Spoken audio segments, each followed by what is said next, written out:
चहेता हो गइले, लोही का किसान के तो नेता हो गइले।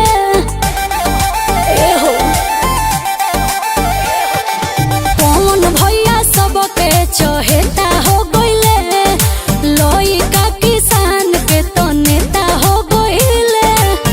स्वागत में सभे के हो फूल बरसावता रे, अरे सिरहवा नवावता रे, सबके आशीष पावता रे।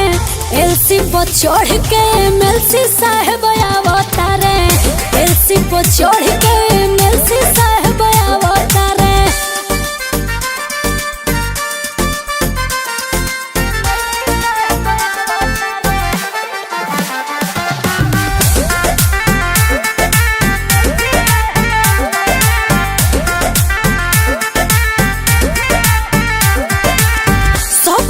सपना अब होई साकार हो, वादा पूरा करी है पावर स्टार हो। और मोदी जी अमित शाह के हाथ बाटे हो, नीतीश सम्राट जी के साथ बाटे हो।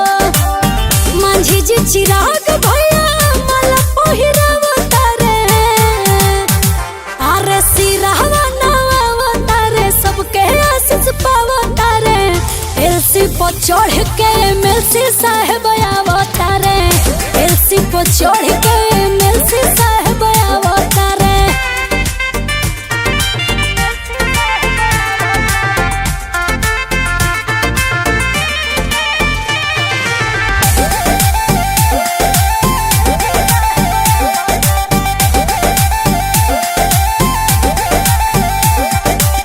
रखी हो बचा के माई सबके नजर से, अचारा के छावना हटई हो इनका सर से।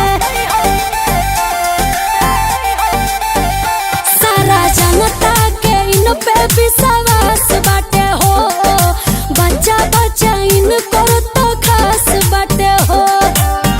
चाचा उपेंद्र जी मिठाई बटवावता रे, अरे सिरहवा नवावता रे, सबके आशीष पावता रे।